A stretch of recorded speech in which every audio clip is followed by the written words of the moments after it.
ప్రేక్షకులకు నమస్కారం అండి. పల్లేరు దీన్నే గోక్షుర అంటే అందరికీ తెలిసిందండి. పెద్ద పల్లేరు, చిన్న పల్లేరు. ఈ చిన్న పల్లేరు అనేది నేల మీద పాకుతుందండి. రెండాటికి కూడా ముళ్ళతోటి కూడి ఉన్న కాయలే కాస్తాయన్నమాట. వీటి యొక్క కాయలకి ముళ్ళు ఉంటాయండి. చిన్న పల్లేరేమో నేల మీద పాకుతుంది, పెద్ద పల్లేరేమో ఒక మొక్క కింద వస్తుంది అనమాట. ఒక 2 ఫీట్ బాగా ఆరోగ్యంగా ఉన్న ప్రదేశాల్లో అయితే మూడు అడుగుల దాకా రావచ్చండి. ఇది చాలా అద్భుతమైన మూలిక. అనేక రకాల ఉపయోగాలు ఉన్నాయండి. మనం ఈ వీడియోలో కొన్ని మాట్లాడుకుందాం. గోక్షుర అని చెప్పాను కదా, అది కూడా జ్ఞాపకం ఉంచుకోండి, కొంతమందికి తెలియదు అది. ఈ పెద్ద పల్లేరు మొక్క పల్లేరునే ఏనుగు పల్లేరు అని కూడా చెప్తారు కొంతమంది. దీని కాయ, సమూలం అన్నీ కూడా చాలా చక్కగా పనిచేస్తాయండి. దీని ఆకు కూడా కూర వండుకొని తినొచ్చు. కానీ విపరీతమైన జిగురండి, బంక అనమాట.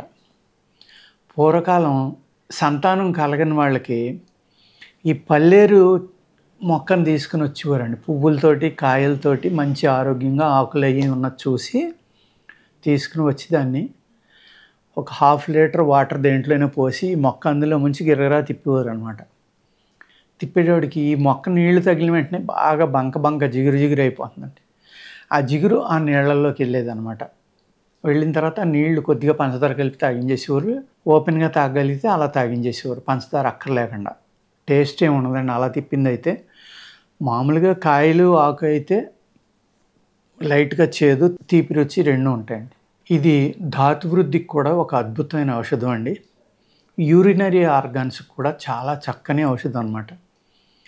దీని యొక్క సమూల కషాయం తీసుకుంటే కిడ్నీలో నొప్పులు ఉంటాయి చూడండి, కొంతమందికి కిడ్నీ పెయిన్ చాలా ఎక్కువగా ఉంటుంది కొంతమందికి. ఆ కిడ్నీ పెయిన్ని తగ్గించడానికి ఒక చాలా చక్కని ఔషధం పల్లేరు సమూల కషాయం. ఈ కాయలు కనుక మీరు వాడుకోవాలి అనుకుంటే వీటిని ఒక్కసారి ఆవు పాలల్లో ఉడకబెట్టండి. ఎలాగా అంటే ఆవు పాలు తీసుకుని వచ్చి కొంచెం వాటర్ కలిపి అందులో ఈ పల్లేరుకాయలు అందులో వేసేసి బాగా ఉడకబెట్టండి. బాయిల్ అయ్యాక ఆ పాలు చిక్కబడే వరకు ఉడకబెట్టండి. ఉడకబెడితే ఏమవుతుందంటే ఈ ఉడికితే మెత్తగా అవుతాయి అన్నమాట. మెత్తగా అయ్యి ఉడికిపోతాయి. అందులో ఉడికిపోయిన తర్వాత వాటిని తీసి మీరు మళ్ళీ ఆరబెట్టుకోండి. ఆరబెట్టుకుని ముందర ఏం చేస్తారంటే ఆ ముళ్ళు ఉంటాయి, ఆ ముళ్ళు తీసేస్తే మంచిది.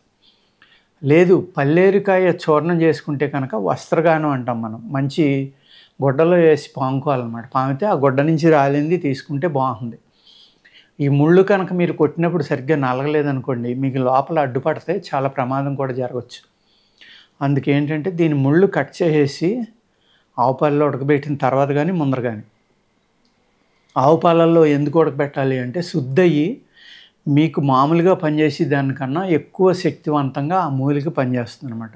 ఈ పల్లేరు సమూల కషాయం కనుక మీరు తాగాలి అంటే ఆదివారం నాడు తీసుకోండి. మీరు జాగ్రత్తగా తీసుకుని వచ్చి మొక్కకు దండం పెట్టుకుని తీసుకుని వచ్చి దాని వేర్లు శుభ్రంగా కడిగేసి దాన్ని చిన్న ముక్కలుగా కట్ చేసి నీడన ఆరబెట్టుకోండి. కాయలు, ఆకులు, పువ్వులతో సహా ఉన్నది చూసుకోండి, ఆరోగ్యంగా ఉన్నది చూసుకోండి. తెచ్చుకుని దాన్ని చిన్న ముక్కలుగా కట్ చేసి బాగా ఆరబెట్టుకున్న తర్వాత దాన్ని కచ్చాపచ్చగా చూర్ణం చేసి ఒక 10 to 20 గ్రామ్స్ చూర్ణాన్ని 200 ml నీళ్ళల్లో వేసుకుని అది సగం మరిగేదాకా, సగం లోపు మరిగినా మంచిదే. అది పెద్ద మంట పెట్టి మంట మీద మరగబెడితే చాలా తొందరగా అయిపోతుందండి. అలా కాకుండా చిన్న మంట పెట్టండి, ఫ్లేమ్ పెడితే స్లోగా తగ్గుతూ వస్తుంది. అది ఆ వాటర్ ఒక్కసారి ఆవిరైపోకూడదు అనమాట, స్లోగా తగ్గాలి.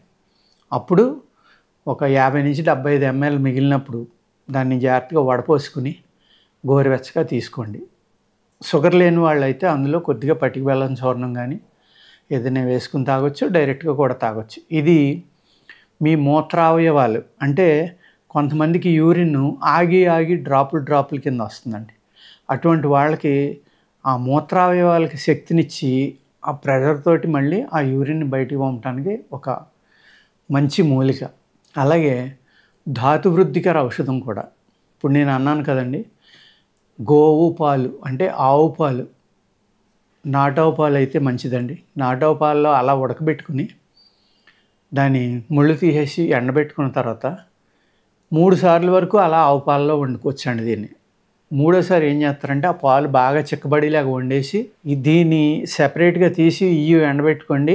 ఆ పాలను కూడా డ్రై అయిపోయేదాకా చేసేయండి. వేపించినా పర్లేదు, ఎండబెట్టినా పర్లేదు. ఈ 2 కలిపి చూర్ణం చేసుకుని ఇందులో ఏం చేస్తారంటే ఈ పల్లేరు, ఈ పాలు కలిపిన కోవా ఉంది కదండి, 2 కలిపి ఎండిపోయినాయి కదా, ఇందులో 4వ భాగం మీరు నేల తాడి చూర్ణం కానీ లేకపోతే దూలగొండి గింజల చూర్ణం కానీ కలుపుకొని చక్కని పౌడర్ తయారు చేసుకుని దాన్ని తేనె కలుపుకుని లేహ్యంలా కూడా ఒక 10 గ్రామ్స్ తినొచ్చు.